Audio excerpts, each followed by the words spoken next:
Good evening, my lovelies. Welcome to Lady McCreepsta's Night Noise Horror Podcast. Today's tale is from Creepypasta Wiki and is simply titled Dolly. If you would like to know how you can support this podcast and channel with a dolly of your own, be sure to stay tuned to the end of this episode. For now though, my dears, come, lean in closer, and we'll begin.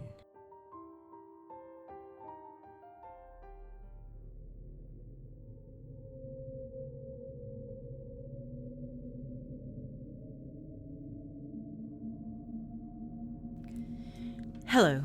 I just wanted to list this item because it's causing my life to be a living hell.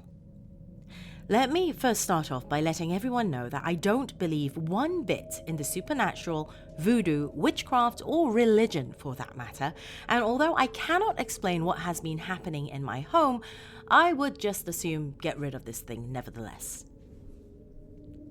I don't know much about this doll. My wife and I went to a garage sale a few months ago when our 3-year-old daughter pulled it out of a chest of strange-looking items. The doll looked harmless enough, but when I examined the back of it, I noticed strange symbols all over it. I asked the lady who was running the garage sale what the symbols meant, if anything. I had a hard time understanding her as she let me know that she was from Iran. The best I could tell is that the doll was handmade in Iran and the symbols were merely some sort of Iranian legend. My wife felt a bit wary about letting our daughter have a doll with such strange markings on it, and what others would think if they saw them as well. I told her that it was just a doll and offered to purchase it. She replied that she didn't know how the doll had gotten into the chest and that it wasn't for sale, but when I told my daughter that she couldn't have it, she began to cry hysterically. We headed back to the car to find the lady running up behind us. She handed my daughter the doll. I was thrilled, as was my daughter, but when I tried to ask her how much I owed her, she replied, "No charge, you just go quick." I thanked her and we got into our car and were about to leave when a man came blazing out of her garage and stood in behind the car, preventing me from leaving. I had to get out and ask him to move. He said he would, just as soon as he got back what was not rightfully sold. I asked him if he meant the doll. He told me yes and that he wanted it back. He exclaimed that it wasn't a kid's toy and that I had no idea what I had. I apologized and tried to get the doll back from my daughter, but she wouldn't hear of it, pulling and gripping the doll. Soon after, the lady running the garage sale came to the car and told us just to take the doll, but the other gentleman refused, saying she had no right to sell it to us, and then just started arguing with her in another language, probably in Arabic. I couldn't believe how infuriated the gentleman was getting. He was outright yelling at her and told her to go inside and that he would take care of this. She refused and told us to leave quickly and told the man that he did not deserve the doll, whatever the hell that meant. Finally, he barked at me, yelling, "Give me the doll now!" I told him that I had no problem giving him back the doll and to calm down, and that I just needed to get it from my daughter. The man soon seemed out of breath, and his wife, or whoever she was, told him he needed to take his medication. He told me not to leave as he bled into the house. Needless to say, I didn't want to stick around, so I one last time tried to retrieve the doll from my daughter, but she was having a fit. The lady told me, "Please, just go. Take the doll. Take good care of it. Now please go before he returns." I took the doll and sped away, wondering what the heck had just happened and why he wanted the doll so badly. Now, all of this happened a few months ago, and this is how I remember it all to the best of my knowledge. But what was about to come for the next 3 months or so would make me think entirely different about why that man wanted the doll back so badly. My daughter slept with the doll every night and even named it Dolly when, after only a week, a few strange things began to happen. First, our daughter began waking up in the middle of the night, screaming because of bad dreams. As parents, we took this as normal because of the fact that all kids have nightmares in the middle of the night. The problem was that she went from having maybe one every week to one every night to several each night. We began to let her sleep with us at night, but then realized that we all started having weird dreams, scary dreams. Now, like I said, I don't believe in this mumbo-jumbo stuff, and I believe to this day that these dreams were psychologically induced because of all that had been happening. But when my daughter started explaining her nightmares to my wife, they were extremely similar to her own nightmares. Dreams of giant, hideous worms coming up from the ground and pulling their victims, my wife and daughter, into the earth. My wife explained her nightmares to me, and soon after, I began having them as well. I see this as like seeing a movie and dreaming of it soon after. Nevertheless, the nightmares got so vivid that both my wife and daughter would wake up screaming. At this point, we still didn't consider the doll as having anything to do with our dilemma. It was the month to come that had us all thinking differently. My daughter started waking us up and telling us that Dolly wanted to be free. I told her that I didn't understand, and she told me that Dolly had told her that she wanted to be free. I dismissed it as just a pretend thing that children do and told her to try and get some sleep. One morning, we woke up and the doll couldn't be found. We searched everywhere to finally find the doll in my long coat's jack pocket that I never wear, hanging in my closet. I asked my daughter why she put it there, and she swore up and down that she didn't. I asked my wife if she put it there, and she declined doing it as well. Honestly, I don't know how it got there, but I gave it back to my daughter, and she was happy again. My daughter got to the point where she wouldn't go anywhere without Dolly.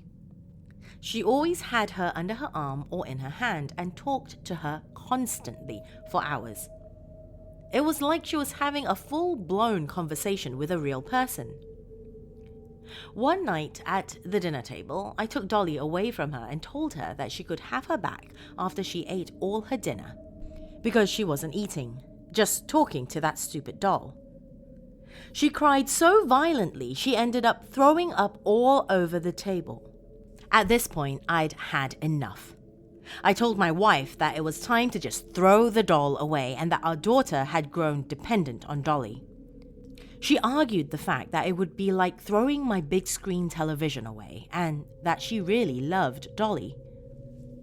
I disagreed, and I took the doll and threw it in the trash one night while my daughter was sleeping. My wife caught me and ended up retrieving the thing from the garbage. We argued all night. Finally, just recently, my daughter woke up in the middle of the night and told my wife and I that Dolly wanted my daughter to take her for a walk in the middle of the night and to open the front door and leave the house. It was 3 a.m., people. What the hell? This went on for another week at least. Then, as if the nightmares weren't enough, my daughter woke us up claiming that Dolly had walked across the bed by herself from one end to the next. She supposedly told my daughter that she was magic and that one day my daughter would see who Dolly really was. At this time, my wife was having dreams of huge worms and slimy creatures. This was all too much.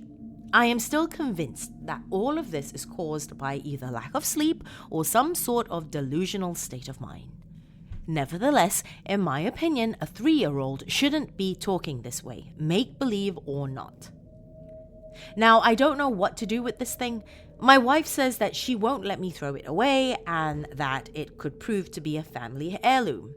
I told her that if she's not going to let me throw it away, then I'd just sell it on eBay. She was furious. Anyhow, my wife and daughter went to spend some time with her mother, so I hid the damn thing in my safe and claimed that I couldn't find it before they left. My daughter was hysterical. I'm using this as my last chance to finally, ultimately, get rid of this thing. After looking for over an hour, my daughter looked me straight in the eyes and said, "Daddy, I know you have it, and Dolly knows too. She's going to make sure the big worm comes at night." Will somebody please tell me how the heck a 3-year-old talks like this? Anyway, here's your chance, people. I'm selling this thing because it's beginning to ruin my marriage and my life. I don't know if this will stop the nightmares or not, but I do know that it's best for my daughter to finally get rid of this thing. I've taken pictures of the front of the doll, which looks nice and sweet, and the back of the doll, which has the markings of which I have no idea of their origin or what the heck they mean. If someone can tell me what these markings mean or has any clue whatsoever, please email me and let me know. I am a bit curious if they mean anything at all, or if it's just a bunch of bunk.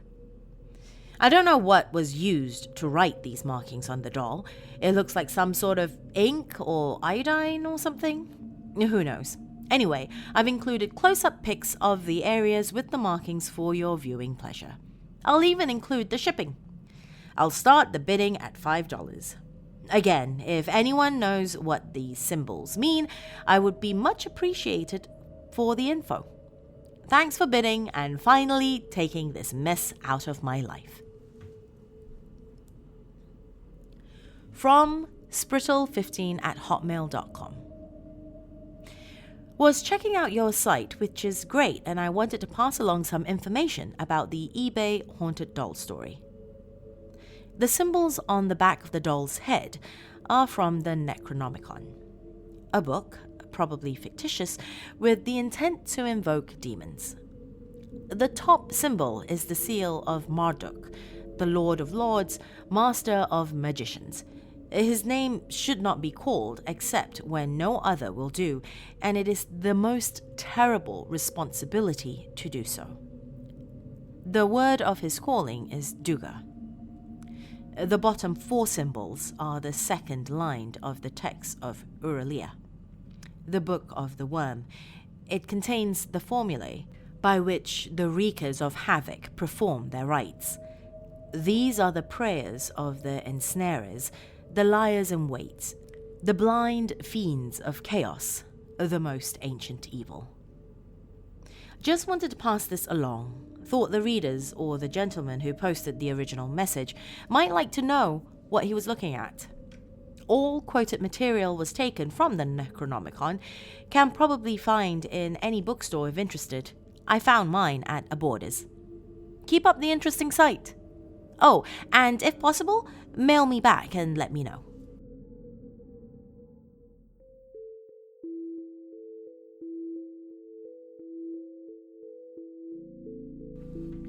I do love myself a haunted dolly tale, don't you? Now, if you would like to support this channel and podcast while acquiring a haunted dolly of your very own, go to my Etsy shop at etsy.com/shop/LadyMcCreepster.